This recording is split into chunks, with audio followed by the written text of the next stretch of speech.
with our third phase of our online classes, and today for our online class on English 2 we shall be taking one poem, which is called Portrait of a Prince by Denis Martindale. Now before we directly go on to the poem, let's try to a little bit about a poet, Denis Martindale. Now Denis Martindale is an English poet, and he was born in the year 1963, and he is the modern poet, a contemporary poet, meaning he is still living, he is still existing poet. And he has written about 700 poems which mainly deal with the beauty of nature and the beauty of wildlife. It is said that Denis Martindale is very much in love with the nature and with the animals. And in most of his poems, he tried to depict the beauty of the nature and the animal, the wildlife. And somehow or other he tries to instill in the mind of his readers the love for the nature and the love for the wildlife. And also in our poem today, the Portrait of a Prince, is something like that. He talks about wildlife. Anyways, we'll discover which animal he tries to speak on his poem. So that's about a little bit about the poet Denis Martindale. Now about the poem, if we have to talk about Portrait of a Prince. Now the meaning of portrait, I am sure you all know this. Portrait means it's a kind of a picture or drawing or an art. And prince, you know, prince is a royal person, right? Is the son of a king, a royal person. So in this poem, Portrait of a Prince, Denis Martindale tries to describe a tiger. He tries to speak about the various features of a tiger. And he represents tiger as a royal person, a magnanimous animal. He speaks about the various features, the physical features of the tiger, like the ear, the hearing ability, his sense of vision, sight, his sense of smell, the tiger's nature, tiger's style, and many more features of a tiger. And he gives a very nice picture of a tiger. And so nicely he has described through his words about the tiger that it is almost like someone is drawing a nice picture of a tiger. Something like that. Nice flowery words he has used in describing a tiger. And on page 44, you will find up there one term called apex predator. Apex predator. Before we directly go on to the stanzas, a little bit about this apex predator is mentioned on the book, if you can see there. What do you mean by apex predator? Apex means the topmost, uppermost, and the predator means predator are the animals who kill other animals for their food, like lion and tiger. Therefore, a tiger and lions, these kind of animals are called the topmost predators. Among the animals who hunt for their living, for their food, this tiger, lion are regarded as the apex, the topmost hunters, hunting animals. Like you know about the food chain, I'm sure you might have heard, you might have dealt about the food chain in the environment. There are producers, these plants, they produce food for the animals, like the deer and other herbivorous animals. They eat these plants. They are the consumers. These animals like deer and all, they are consumers. They consume from the producers. And again, now these consumers, these deer and all, they also provide food to the carnivorous animals, okay, which are lion and tiger and many other, right? And among these carnivorous animals also, this tiger and lion, they are regarded as the apex predators. They are the topmost hunting animals, okay. So therefore, in this poem of ours, Portrait of a Prince, we deal with a tiger who is depicted as a prince or royal person kind of. Okay, so this is what the poem is all about. So now let us deal with the stanzas of the poem. If you see in your book, if you have your books, you can refer the book, otherwise I have written here. The first stanza says, "Behold the tiger's face up close, with all its deep-etched lines, like charcoal ridges by his nose, how clearly each defines." Now the first word behold means the poet is trying to say look. The meaning of behold means look or notice, or observe, see. No? So see, look at the tiger's face up close, okay, with all its deep-etched lines. Now deep-etched lines are, you know, in the tiger there are kind of stripes, you know, there black colored stripes on the tiger, on the skin of the tiger. So it's talking about that, deep-etched lines, like charcoal ridges by his nose. Now charcoal, you know the meaning of charcoal? Now when you burn a wood, no, what comes out? There is a charcoal, no, it's a black stuff. And with that, like the tiger, deep-etched lines of the tiger almost look like, it's like a charcoal has nicely drawn lines, deep-edged lines by his nose, over his body. The stripes it's talking about, okay?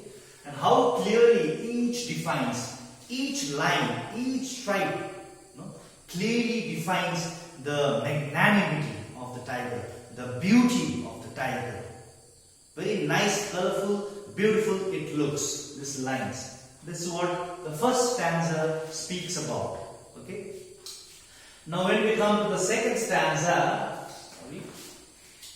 behold the tiger's ears erect, aware of all that breathes, with mental filters that select the rustling of the leaves. Now this is the second stanza. And out here we see the second stanza speaks about the tiger's hearing ability, sense of hearing, listening.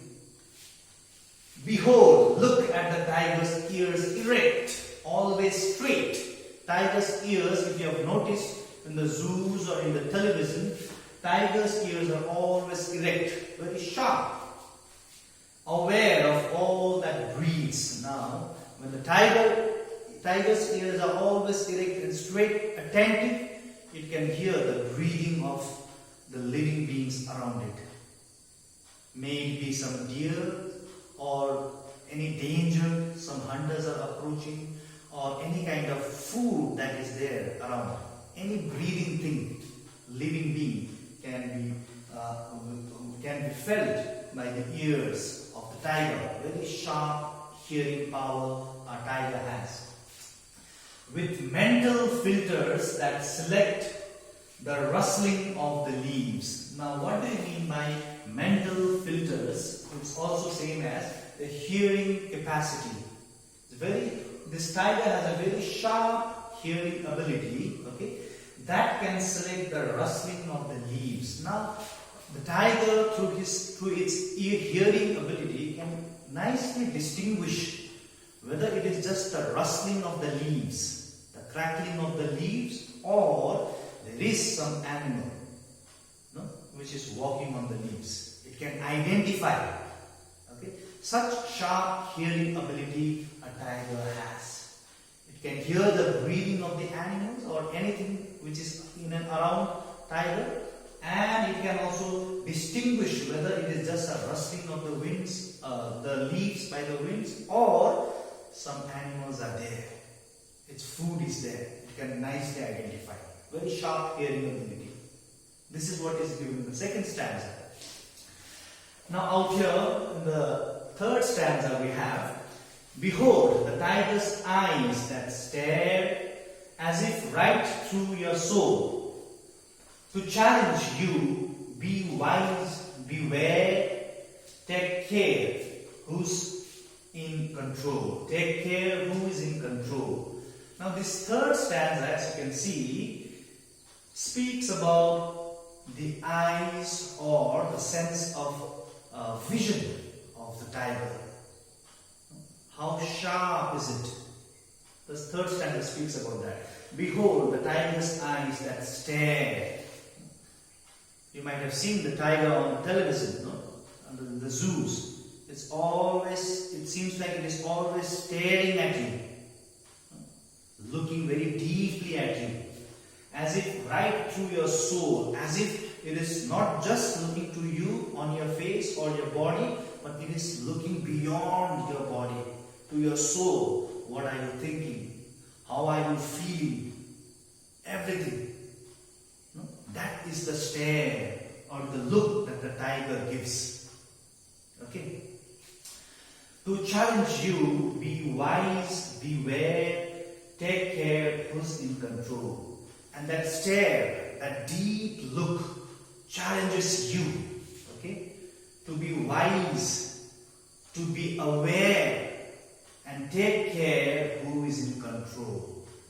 Whenever you are in front of the tiger, or anyone or any other animals are in front of the tiger, we must always remember who is in control. It is the tiger who is in control. Right? The tiger can easily kill us and also other animals, because the tiger is very, very strong. The apex predator we have already spoken about. Okay? So therefore, the third stanza speaks about the state of vision of the tiger. Very sharp, staring look it gives. And then we have to be aware when the tiger gives that kind of look, a stare at anything or us in our case, then we have to be aware that who is in control, the tiger is in control. We have to be very, very careful. Okay, that's what the poet wants to say, the third stanza. Now the fourth stanza we have out here. Behold the tiger's nose below, it tells him distant facts. Though out of sight, he is in the know, so watch out if he acts. Now, on the fourth stanza out here, we see the poet speaks about the sense of smell, no, of the tiger. The sense of smell. It says, behold the tiger's nose below, it tells him distant facts. Now see, the nose tells him the distant facts. The tiger is out here, and tiger has such a tremendous, a very sharp sense of smell that it can know about the facts which is not just here, but which is quite in the distant places. It can smell. It can smell. It can smell the death. It can smell the danger that is approaching him, or it can smell the food, or some deer or something is there. Its food is that it can smell, which could be in a long distance also. Distant facts it can know through its smell. Okay. Though out of sight, he is in the know. So watch out if he is at. Though out of sight, though he may not be able to see, it is not visible for him. Like for example, if the deer is there, but the deer is not visible to him. The deer is quite far. Okay, he's not able to see the deer. But through his sense of smell, the tiger comes to know that there is a deer. Okay, out of sight, but he is in the know. He knows. If the danger is approaching, anything is there, he comes to know through his smell. Such a sharp sense of smell a tiger has. Okay? That's why he is a very apex predator. He is a very, very topmost hunting animal. That's why. Because it has a very, very sharp sense of smell. That's what we are told about. So watch out if he acts. Therefore be careful. Okay? Be careful if you really are in and around the tiger nearby, or even you are at the distance from the tiger, it can smell you, it can sense you, it can feel you. Okay, through his ears. Okay, it can hear you from the far distance zone. Through his eyes, he can stare at you, and finally through his nose, through his sense of smell, it can feel you.